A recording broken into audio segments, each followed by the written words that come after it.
Mr. President, President of the European Commission, honourable members, within the space of 49 days, I chaired 3 meetings of the European Council and a summit of heads of state and government of the Eurozone.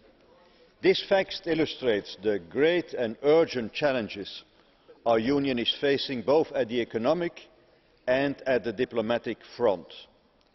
It also neatly illustrates that meetings of the European Council are not just an event, they are part of a process.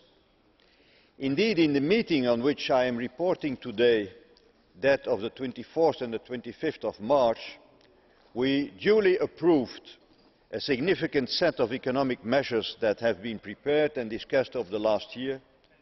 We stepped up our action with regard to ongoing events in Libya, and we initiated our response to the catastrophic events in Japan. Allow me to take each of these issues in turn. On the economic measures. On economic issues, we took forward a comprehensive package of measures. Under the impulse of earlier meetings, including the informal Eurozone summit of the 11th of March, we were able to bring together almost all the strands of this endeavour. Of course, approving measures and procedures to deal with the crisis does not in itself take you immediately out of the crisis. This will require perseverance and sustained effort. I will not repeat all the decisions we took in detail. You will find them in the conclusions, but let me summarise 6 key points. Number 1, we agreed on the treaty amendment needed to give full legal certainty to the permanent stability mechanism, and your Parliament has already, in a resolution of the 15th of December, called for a, and I quote, a light treaty change that provides a legal base to such a mechanism rather than resorting to a profound amendment of the treaty. End of the quote. We followed your advice, and I was delighted when the Parliament endorsed the proposed treaty amendment by such an overwhelming majority the 23rd of March. I am especially glad that we were able to reassure Parliament about some of the concerns that had been raised in this context, and I would like to thank the rapporteurs Brok and Gualtieri for working so closely with me to achieve this result.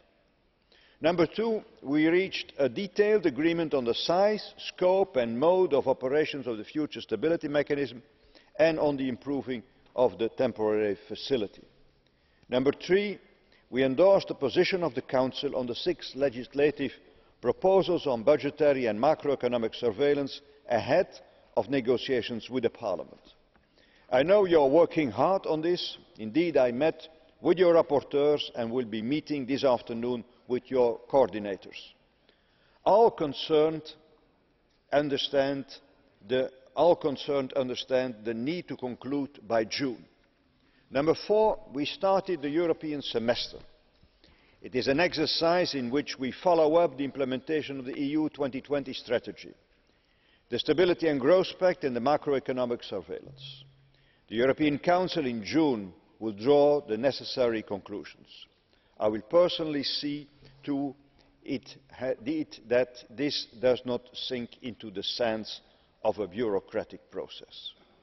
Number 5, we agreed that credible stress tests for the banks will take place soon. The task is double. Banks must do the tests and government must be ready to deal with the outcome of the tests. Number 6, we provided for a new quality of economic coordination. We call it the Euro Plus Pact for 2 reasons. Firstly, because it is about what Eurozone countries want to do more. They share one currency and wish to undertake supplementary efforts on top of existing EU commitments and arrangements. Secondly, because it is also open to the others, and that's why I'm glad that 6 non-Euro countries already announced that they will join the pact. They are Denmark, Poland, Latvia, Lithuania, Bulgaria and Romania.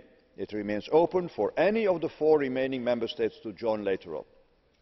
And let me say once again, the political commitment of the Euro Plus Pact comes on top of all the other measures in the package to improve member states' economic performance. The stronger Stability and Growth Pact on fiscal surveillance, the new macroeconomic surveillance and the implementation of the crucial EU 2020 strategy on structural reforms to achieve economic growth. The commitments in terms of competitiveness, public finances and pensions, employment and so on must be translated in the national reform and stability programmes. They will also be evaluated annually at the highest level. And a final remark on the economy. Some people fear this work is about dismantling the welfare state and social protection. Not at all. As I said to the social partners at the tripartite social summit, it is to save these fundamental aspects of the European model. We want to make sure that our economies are competitive enough to create jobs and to sustain the welfare of all our citizens. And that's what our work is about. These, then, were the main elements of our global economic package to help us come out of the crisis. As I said, they are the result of a long process, not a single meeting. It was on the 25th of March 2010 that the European Council decided to improve European economic governance, launching the task force that I had the honour to chair. 1 year later, we are getting new rules, new instruments and more ambitious policies. It was and remains an effort of all institutions, including your Parliament and all Member States. Not always easy, not always without drama, but the political will has been unflinching, our sense of direction is clear and significant results are there. Of course, all our problems are not over. They are the result of past mistakes and the lack of appropriate instruments, both at the European and at the national level. But we now have every chance of dealing with them and not repeating them. On Libya, of course, the 25th and the 24th and the 25th of March, we also talked about the situation in Libya. We showed common determination. I know that some among you had doubts, but we worked hard on securing concrete results. 2 weeks previously, in an extraordinary European Council, 11th of March, we had adopted a clear line on Libya.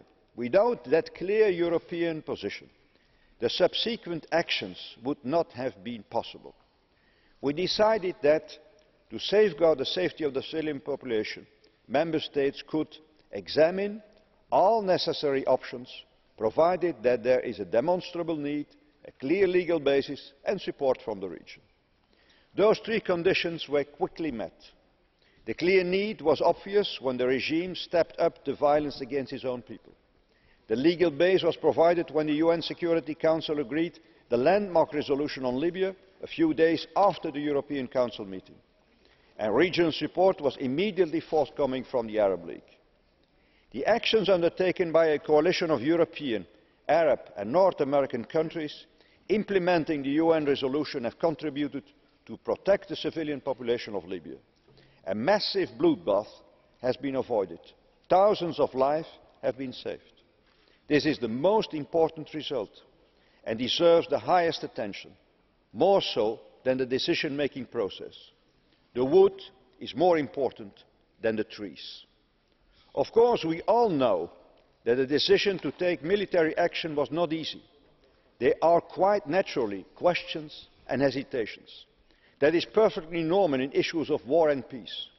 But any difficulties that we have experienced over that aspect of the Libyan crisis should not mask for one moment the full track record of the European Union. From the beginning of the crisis, the European Union was at the forefront. The first to impose tough sanctions. The first to impose a travel ban on leading figures in the regime. The first to freeze Libyan assets. The first to recognise the Interim Transitional National Council as a valid interlocutor at the request of your Parliament.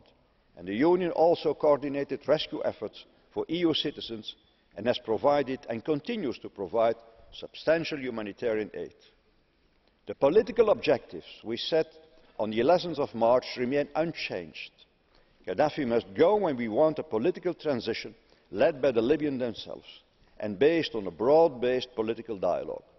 We stand ready to help a new Libya, both economically and in building its new institutions. We also follow the events in the rest of the region closely. Knowing that the situation is different in each country, We express our utmost concern at the situation in Syria, Yemen and Bahrain. We strongly condemn the escalation of violence and we support political and social reforms in our southern neighbourhood. We also have to change our policy, and I will discuss this later today with several members responsible for this region within your Foreign Affairs Committee. On the positive side, we noted the smooth conduct on the constitutional referendum in Egypt 2 weeks ago. Allow me here to say a few words on Côte d'Ivoire as well. It was not on the agenda of the most recent European Council, but we adopted conclusions in December and have been closely following the developments ever since.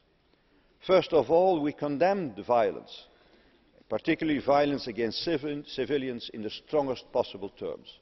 This must stop on all sides. And second, the current situation is a clear result of the lack of respect to democracy. Democracy is not only about elections, but also the respect of the outcome of the elections. The international community was clear about the results of the presidential elections in Côte d'Ivoire last year. We must be consistent in our position. On Japan, finally, turning to the accumulation of tragedies that had hit Japan, we expressed our sympathy and solidarity as a European Council for the Japanese people and our condolences for the thousands of victims. We may not forget them, even while other aspects of the drama in Japan are retaining our attention. We are ready as a Union to assist in any way we can. In these tragic days, as true friends of Japan, we restate the strategic importance of the EU-Japan relationship. And as we know, the effects of the events go beyond Japan. And that's why the European Union is drawing the lessons fully. We pay close attention to the consequences of for the global economy and also to the nuclear aspects, and that is a top priority. And therefore we decided that the safety of all of our nuclear plants should be urgently reviewed in the so-called stress test on safety. The Commission will report on the stress test to the European Council before the end of the year. It will review existing EU rules for safety of nuclear installations and propose improvements wherever necessary. In Europe, we want the highest standards for nuclear safety.